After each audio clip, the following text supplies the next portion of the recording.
തിരുവനന്തപുരത്ത് സ്ഥിരമായി വാർത്തകളിൽ വരുന്ന ഒരു വിരുദ്ധനുണ്ട്, ജലപീരങ്കി അടിക്കുന്നത്, പോലീസിന്റെ ലാത്തി ചാർജ്, ഇതെല്ലാം ഓരോ സമരവേളയിലും നമ്മളൊക്കെ കാണാറുണ്ട്. പോലീസിന്റെ അടിയൊക്കെ കിട്ടി ദേഹം മുഴുവൻ ഈ ജലപീരങ്കിയിൽ നനഞ്ഞ് അതിനുശേഷം ഈ സമരക്കാർ എന്തായിരിക്കും ചെയ്യുക? തിരുവനന്തപുരം കോർപ്പറേഷനിലേക്ക് യൂത്ത് കോൺഗ്രസ് കഴിഞ്ഞ ദിവസം നടത്തിയ മാർച്ചിൽ ജലപീരങ്കി പ്രയോഗമൊക്കെ ഉണ്ടായിരുന്നു, സംഘർഷത്തിലേക്കുമൊക്കെ പോയിരുന്നു. അതിനുശേഷം സംഭവിച്ചത് എന്താണ് നോക്കാം.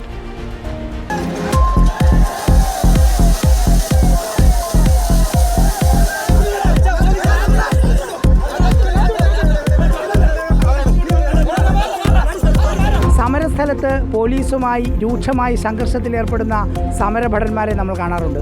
ജലപീരങ്കി ഏറ്റുകിടക്കുന്നവരെയും കാണാറുണ്ട്. അതിനുശേഷം ഇവർ എങ്ങോട്ടാണ് പോകുന്നുണ്ടാവുക? ഒന്ന് നോക്കാം.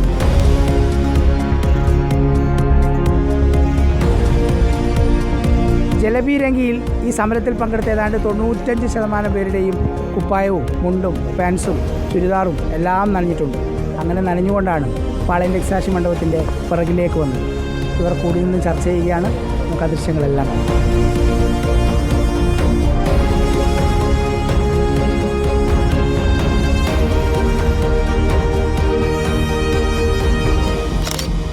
ഇതിൽ പരിക്കേറ്റവരുണ്ട്, ഡ്രസ്സ് കീറിയവരുണ്ട്, ഡ്രസ്സ് നനഞ്ഞവരുണ്ട്, മുഴുവൻ ചെളിയായവരുണ്ട്.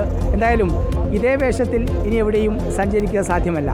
മറ്റ് പലയിടങ്ങളിലേക്ക് ചെതറിപ്പോകാനും ചിലവർ പാർട്ടി ഓഫീസിലേക്ക് പോകും, ചിലവർ വീട്ടിലേക്ക് തിരിച്ചു പോകും. എന്തായാലും അവരെല്ലാം ഇപ്പോൾ ഇവിടെ കൂടിയിട്ടുണ്ട്. സമരത്തിൻ്റെ ഓർമ്മകൾ പറയുക എന്നുള്ളതാണ് പ്രധാനം. പലർക്കും തമാശയായിരിക്കാം, ചിലവർ തമാശയായിട്ട് പറയും, ചിലവർ സെൽഫി എടുക്കും. അങ്ങനെയാണ്. മനോ ബാലകൃഷ്ണനൊപ്പം reporter TV Prasad, in reporter, Thiruvananthapuram.